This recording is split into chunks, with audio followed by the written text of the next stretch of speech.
오늘은 2023년 3월 8일부터 지난 일주일간의 말씀 묵상을 나누겠습니다. 저는 여전히 마태복음을 묵상하고 있습니다. 말씀 묵상 시작합니다. 2023년 3월 8일 마태복음 18장 11에서 20절 말씀. 어떤 형제가 우리에게 죄를 범했을 때 우리는 조용히 그에게 가서 그 사람과 상대하여 권고해야 한다. 그것이 예수님이 우리에게 가르쳐 주시는 죄를 범한 형제를 상대하는 첫 번째 방법이다.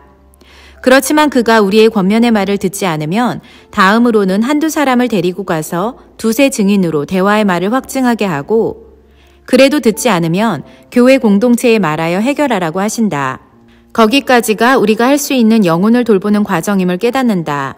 예수님은 단계적으로 죄를 지은 영혼 혹은 뭔가 잘못하고 있는 누군가를 권면하여 다시 세우려고 하실 때 이 과정을 사용하시는 것이다. 그리고 이렇게까지 했음에도 불구하고 그 형제가 자신의 뜻과 잘못을 굽히지 않는다면 그를 이방인과 세리처럼 여기라고 하신다. 즉 그들이 우리와 같은 영을 가진 하나님의 사람이 아니라고 여기어 자유해지라는 말씀이다. 이렇게 이해할 수 있었던 이유는 예수님은 이 말씀에 이어 곧바로 진실로 너희에게 이르노니 무엇이든지 너희가 땅에서 매면 하늘에서도 매일 것이요 무엇이든지 땅에서 풀면 하늘에서도 풀리리라고 말씀하셨다. 즉 우리가 누군가와의 관계에서 묶여있는 것을 풀기 위한 과정을 밟아가며 노력하라는 말씀이다. 그래야 땅에서 풀리고 하늘에서도 풀린다고. 하지만 예수님의 말씀대로 우리가 노력했음에도 불구하고 그 형제가 자신을 굽히지 않고 완고하다면 그것은 내가 할 수 있는 영역이 아니니 그를 이방인처럼 여기고 자유하라는 말씀을 주시는 것 같다. 오늘도 느끼는 것이지만 하나님의 말씀의 가르침은 형이상학적이고 추상적인 가르침이 아니라 손에 잡히고 일상에서 구체화되는 살아있는 말씀이다. 말씀해 주신 하나님 감사합니다. 그리고 남편이 교회에서 다양한 이슈를 해결할 때 그 방법이 예수님께서 가르쳐 주신 이 방법임을 발견하고 나니 더욱 감사하게 된다. 말씀의 원리를 삶으로 실천하는 귀한 목사님을 나의 담임 목사님으로 섬길 수 있어서 나는 참 행복한 성도임을 깨닫는다. 2023년 3월 9일 마태복음 18장 21에서 35절 말씀. 만약 우리가 진 빚이 있어서 그 빚을 탕감받기를 원하고 또 실제로 탕감받은 은혜를 경험했다면 우리 역시도 우리에게 빚진 누군가의 빚을 탕감해주고 내가 경험한 그 은혜를 동일하게 경험하게 해주어야 한다.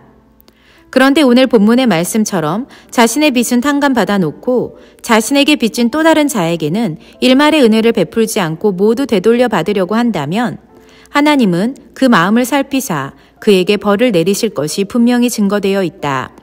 이는 다시 말해 우리의 죄가 용서받았음에도 불구하고 내가 받은 용서를 다른 사람에게 고스란히 되돌려주지 않으면 그것은 우리에게 또 다른 죄가 되는 것이다. 나는 오늘 말씀을 통해 빚을 탕감받은 자, 죄를 용서받은 우리가 우리와 비슷한 상황에 처한 사람들에게 동일한 은혜와 긍휼을 베풀지 않는 것이 얼마나 무서운 죄인지를 깨닫게 된다.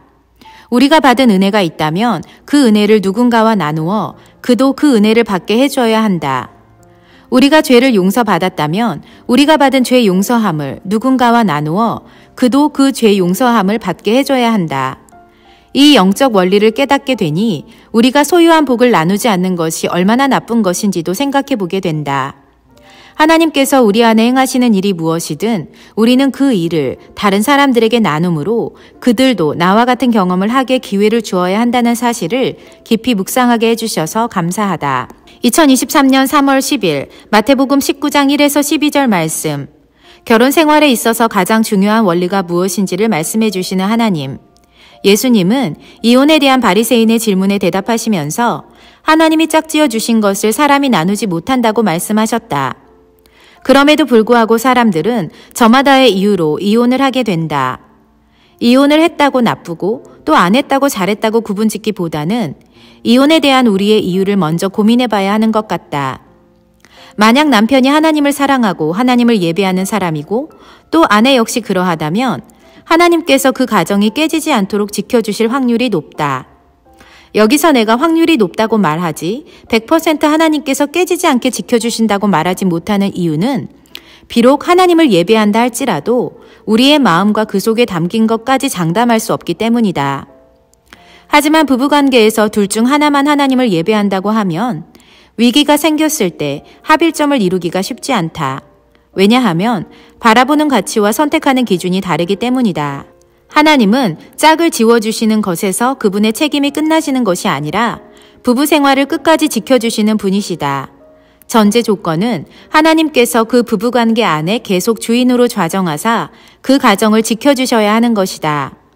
이제 겨우 결혼 4년 차인 나이지만 나의 짧은 경험을 통해 깨닫게 되는 것은 부부가 진심으로 하나님을 사랑하면 그 하나님 사랑으로 그 부부의 사랑을 지키시고 아름답게 하시는 것 같다. 아내인 내 입장에서는 남편의 하나님 경외함과 말씀 안에 온전히 서서 하나님의 교회를 섬기는 것을 보면 존경심이 들고 귀하게 여겨진다. 남편의 입장에서의 아내인 나를 바라보는 입장은 내가 잘 알지 못하지만 내가 하나님의 말씀대로 살아가려고 애쓰는 것을 어여쁘게 보는 느낌이 들지 않을까? 아무튼 남편이 나를 아끼고 사랑해 주는 것을 내가 느끼고 있기 때문에 결국 비결은 하나이다. 하나님 사랑. 우리가 하나님을 사랑하면 우리 가정을 하나님의 사랑으로 채우시고 서로가 서로를 사랑할 수밖에 없도록 만드시는 것 같다. 물론 여기에는 믿지 않는 자는 해당되지 않는 말씀이다. 남편이 혼인 예식을 집례하는 경우에는 결혼식 전에 결혼 상담을 꼭 하게 되는데 결혼을 준비하는 예비 부부가 기독교식으로 결혼을 준비한다면 그들이 꼭 끝까지 반드시 하나님과 동행하는 부부 생활을 하기를 간절히 바라고 기도한다. 이 교회에서 첫 주례를 했던 가정이 예수님만 온전히 섬기는 믿음의 가정으로 끝까지 살아가길 잠시 축복하며 기도한다. 2023년 3월 11일 마태복음 19장 13에서 30절 말씀. 한 부자 청년이 예수님을 찾아와 무슨 일을 하여야 영생을 얻을 수 있는지를 물었고 예수님은 그에게 생명에 들어가려면 계명들을 지키라고 하셨다. 그런데 이 청년은 자신이 10계명에 적힌 계명을 다 지켰다고 당당히 말하며 이 모든 것을 지켰는데 아직도 부족한 게 있나요? 라고 물었다. 그런데 예수님은 그의 삶이 하나님 앞에서 완벽하고 또 생명에 들어가려면 자신의 소유를 기꺼이 내려놓고 나누어 가난한 자들에게 주라고 하셨다. 물론 이 청년은 자신의 소유가 많아서 근심하며 돌아갔다. 그런데 예수님께서 이 청년에게 말씀하셨을 때 그것이 정말 그의 물리적 소유를 말씀하시는 것이었을까? 물론 물리적 소유를 말씀하시는 것 맞다. 하지만 내게는 영적인 가난으로 들린다. 예수님은 우리가 영생을 얻으려면, 즉 참된 생명을 가진 자가 되려면 우리가 가진 영적 생명을 영적인 가난한 자들을 위해 나누어 주라고 말씀하시는 것 같다. 신기한 발견이다. 그동안은 내가 예수님을 믿으면 영생을 소유한 자가 되는 것이라고만 생각했는데 예수님은 참된 생명에 들어가려면 생명이 없는 영적으로 가난한 자에게 내가 소유한 생명을 나누어 주라고 하시는 것 같다. 내가 받은 생명이 누군가에게 계속적으로 전달될 때 그것이 곧 영생이 되는 것이 아닐까? 2023년 3월 12일 마태복음 20장 1에서 16절 말씀. 예수님께서는 밭에서 일한 포도원의 품꾼들의 일상을 동일하게 주는 비유를 통해 하나님의 주권과 우리의 신앙의 연수에 대해 말씀하고 계심을 느낀다. 포도원 주인은 이른 아침부터 시작해서 9시, 12시, 3시, 5시 등 계속적으로 일하지 않고 놀고 있는, 아니 정확히는 고용주가 없어 일하지 못하는 품꾼들을 데려다가 일을 시킨다. 그리고 처음부터 일한 자와 나중에 늦게 일을 시작한 자 모두에게 동일한 삭스를 준다. 이른 새벽부터 일한 자는 거의 끝날 때 일에 참여해서 자기와 동일한 삭스를 받는 것이 억울해서 고용한 주인에게 따져 물었다. 하지만 주인의 대답은 내 것을 가지고 내 뜻대로 하는 것인데 그것을 네가 악하다고 하느냐며 주인은 그에게 약속한 대로 품삯을 준 것이다 라고 말한다. 오늘 나는 이 비유가 우리의 구원과 신앙의 연수를 연결해서 말씀하시는 것임을 깨닫는다. 물론 이런 의미의 해석으로 설교를 많이 들어와서 특별할 것이 전혀 없어 보이지만 먼저 된 자가 초심을 잃지 않고 끝까지 그 마음을 지키는 것에 대한 도전을 받게 된다. 일을 가장 먼저 시작한 품꾼은 자신이 누군가에게 고용되기만 해도 좋겠다는 간절한 마음이 있었을 것이고 그래서 포도원 주인이 자신을 뽑아 일을 시켜준 것에 얼마나 감사했겠는가. 그러면 그 마음 그대로 쭉 일하고 그 삭스를 받을 때 약속한 것을 받은 것만으로도 감사하면 되는 것이다. 그런데 아이러니하게도 일하는 동안 다른 사람들이 하나둘 일하러 오는 것을 보며 자기도 모르게 욕심과 기대가 생겼을 것 같다. 하지만 이런 기대와 욕심은 결코 주인이 약속한 것이 아니었다. 단 하루 동안 품꾼이 경험한 다양한 모습을 통해 우리 일생을 통틀어 우리가 어떤 마음으로 끝까지 살아가야 하는지에 대한 깊은 성찰을 하게 한다.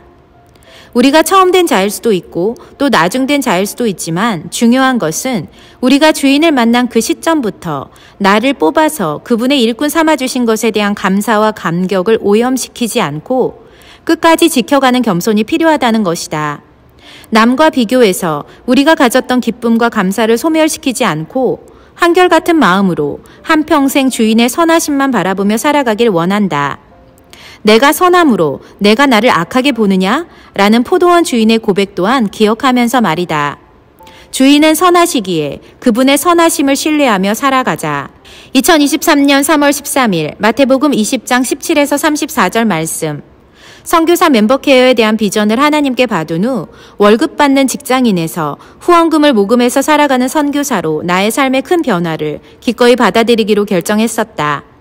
선교사가 되기 위한 과정을 밟아야만 부르심에 합당한 사역자로 온전히 세워질 수 있을 것 같았기 때문이다. 그리고 그때 선교사 훈련을 마친 마지막 날 아침에 하나님께서 내게 주셨던 말씀이 바로 오늘 본문의 말씀이다. 세베대의 아들의 어머니가 그 두 아들들이 주님 나라에서 좋은 자리를 차지하게 해달라고 예수님께 요구하는 장면. 예수님은 이런 요구에 대해 이렇게 대답하셨다. 너희는 너희가 구하는 것을 알지 못하는도다. 내가 마시려는 잔을 너희가 마실 수 있겠느냐? 라고. 이 말씀에서 나는 눈물을 흘리며 주님을 만났었다. 왜냐하면 굳이 어려운 길을 가겠다고 선택한 나의 결정에 대한 하나님 아버지의 마음이 깊이 느껴졌기 때문이다. 어떤 아버지가 또 부모가 자식이 힘든 길을 가려고 하는 것을 내버려 두겠는가? 웬만하면 말리고 싶은 부모의 마음 같은 그런 느낌이었다. 물론 안다. 하나님께서 나의 선택과 결정을 기뻐하신다는 사실을 말이다. 나는 앞으로의 길이 쉽고 어렵고를 떠나서 하나님께서 내게 들려주신 음성에 그저 순종하는 마음으로 선교사 멤버케어 사역을 감당하기로 결심했었던 것이다. 나는 분명히 믿는다. 나의 선택의 동기와 순종을 보신 하나님께서 끝까지 이 길을 책임져 주실 거라는 사실을 말이다. 아멘. 다시금 이 부르심의 말씀으로 믿음을 확고히 하게 해주셔서 감사하다. 2023년 3월 14일 마태복음 21장 1에서 11절 말씀. 이 땅에 왕으로 오신 예수님의 예루살렘 입성이 오늘따라 무척 초라하게 느껴진다. 당시 예수님은 수많은 기적을 행하시며 마치 시대의 센세이셔널한 존재로 이스라엘 백성들 앞에 등장하셨지만 그분의 행색은 초라하기 그지없었다.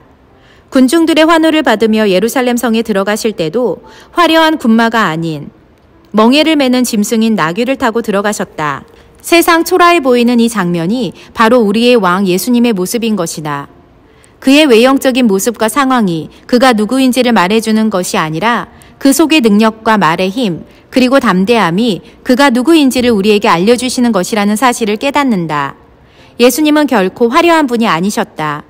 예수님의 길을 예비하는 자였던 세례 요한 역시 화려한 궁궐이 아닌 낡고 초라한 광야에서 겸손하고 소박하게 또 검소하게 살았다. 이것이 우리가 따라가야 할 삶의 태도임을 다시금 배우게 된다. 화려한 삶, 거만하고 오만한 삶, 모든 것이 풍족하고 부유한 삶? No. 우리에게 필요한 삶은 겉은 초라해 보일지라도 속사람이 능력 있는 삶, 겸손한 삶, 모든 것에 자족할 줄 아는 삶, 이것이다. 예수님의 이 모습이기를 한시라도 잊지 말고 겸손히 하나님 앞에 서자.